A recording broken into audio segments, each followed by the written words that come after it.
कहानियों से ज्ञान भी मिल जाता है और हम बोर भी नहीं होते। जिस तरह मैं गौतम बुद्ध की कहानियां सुनाकर आप सबको मोटिवेट करता हूं, उसी तरह आपका सिर्फ सब्सक्राइब करना मुझे मोटिवेट करता है। तो इस चैनल को अभी सब्सक्राइब जरूर कर लें। तो चलिए कहानी शुरू करते हैं। बुद्ध का संग सभी के लिए खुला रहता था। सब उनके शिष्य बनना चाहते थे।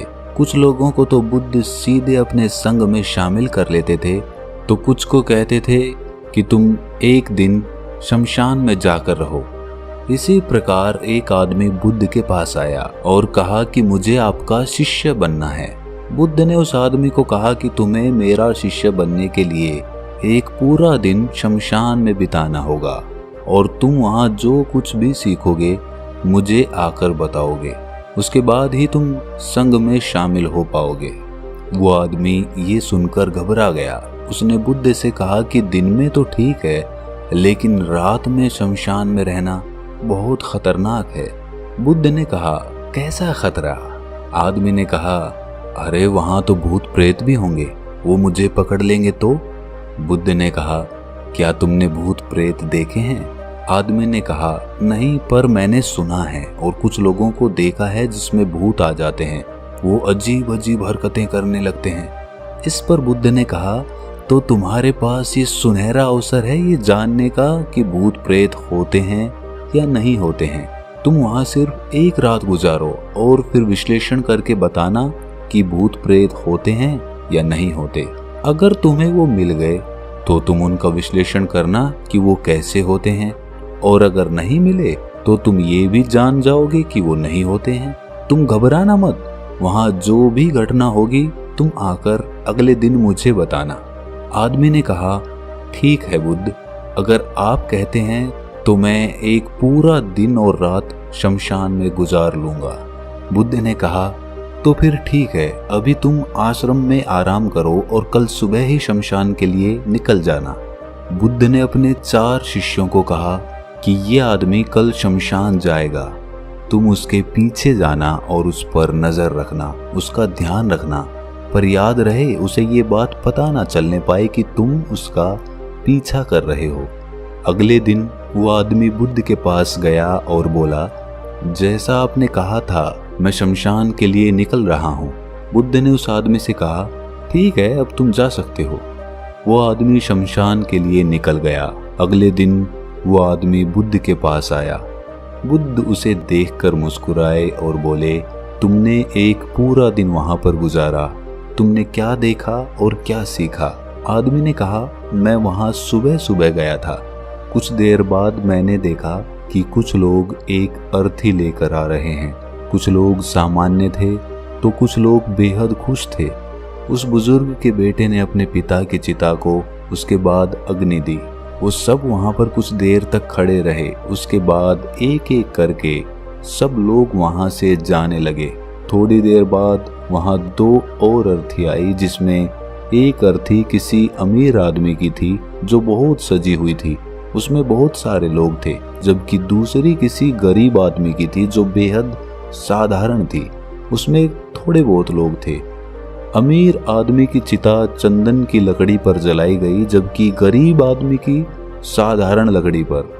पहले अमीर आदमी की चिता को जलाया गया क्योंकि वो अमीर था, जबकि बाद में गरीब आदमी की।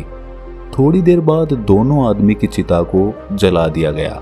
उसके बाद सब लोग वहां से चले गए, लेकिन मैं वहीं पर खड़ा उसे देखता रहा। बुद्ध ने कहा, तुमने उनकी चिता को देखकर क्या समझा? आदमी ने कहा, बुद्ध, दोनों की चिता एक समान थी। दोनों का शरीर उस चिता में जल भी एक समान रहा था। उसके बाद दोनों उसमें जल गए। अंतिम में जो बचा ये भी एक जैसा ही था, उसमें कुछ भी अलग नहीं था।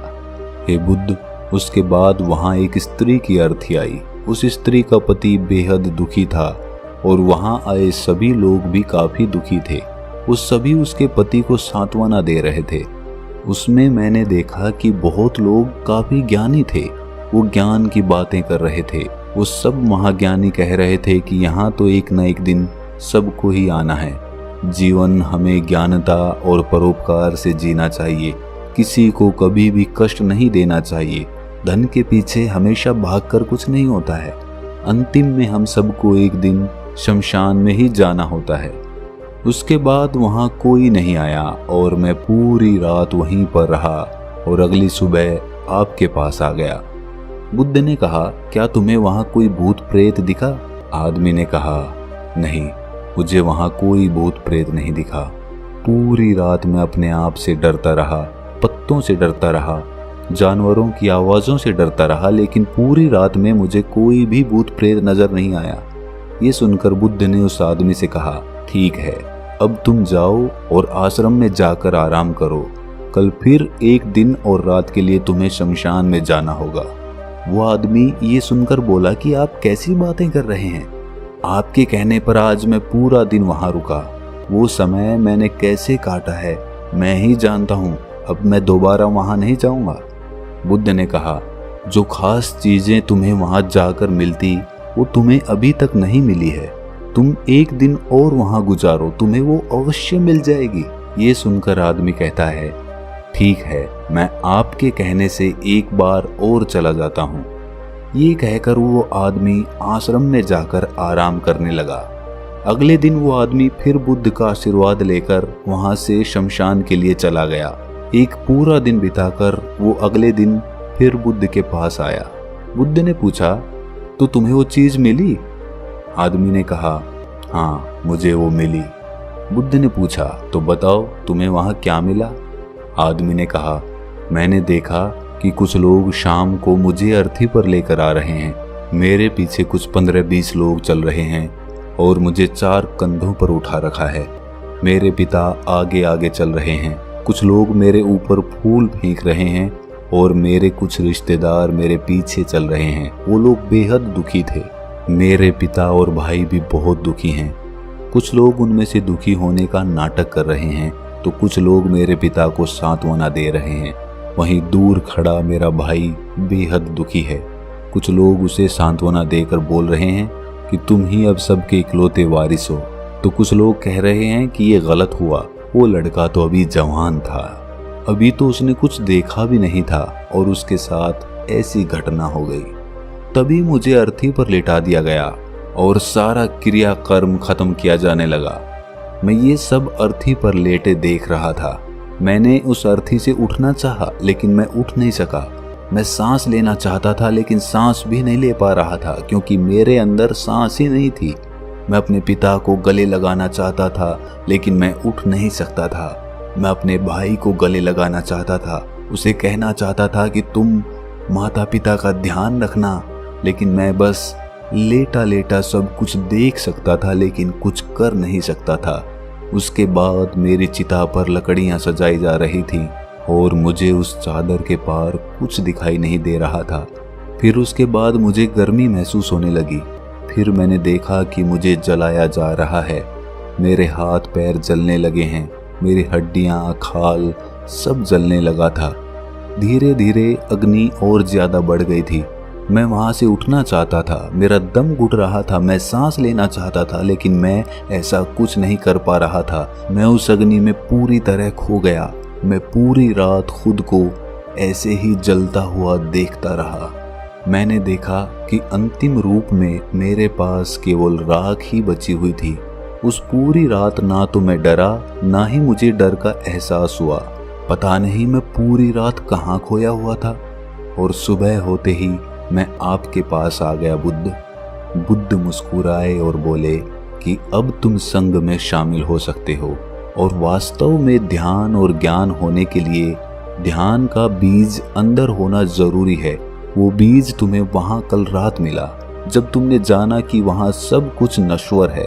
इस दुनिया में सभी आदमी शमशान में जाने के बाद ये तो देख लेते हैं कि सभी को वहां जाना है, लेकिन जैसे ही वहां से बाहर निकलते हैं वो सब कुछ भूल जाते हैं और फिर अपनी जिंदगी वैसे ही जीने लगते हैं, वैसे ही कर्म करने लगते हैं, वैसे ही अधर्म करते हैं, वैसे ही लालच करते हैं और वैसे ही क्रूरता दिखाने लगते हैं। और जैसे ही शमशान में जाते हैं सब धार्मिक हो जाते हैं। पहली बार जब तुम शमशान में गए तो तुम भी उन्हीं ज्ञानी आदमियों की तरह थे, जैसे कि वहाँ सभी महाज्ञानी आदमी आते हैं और जैसे ही तुम दोबारा वहां गए और आज वापस आए तो तुम्हारे अंदर भी ज्ञान का बीज उत्पन्न हो गया था। हम तब तक जीवन को नहीं समझ सकते जब तक हम मृत्यु को नहीं जानते। जो आदमी बीमार है वो स्वास्थ्य के महत्व को समझ सकता है। जो ध्यान का बीज तुमने कल रात पाया, अब उसे तुम्हें लक्ष्य बनाना है और ऐसा विशाल लक्ष्य तुम्हारे अंदर उत्पन्न होगा जो सभी को ध्यान की छांव से परिपूर्ण कर देगा। तो दोस्तों, अगर ये कहानी आपको ज्ञानवर्धक लगी तो इसे अपने दोस्तों, मित्रों और रिश्तेदारों के साथ साझा जरूर करें और हमारे चैनल को सब्सक्राइब करना ना भूलें। तो मिलते हैं अगली किसी कहानी में, तब तक के लिए अपना ख्याल रखें।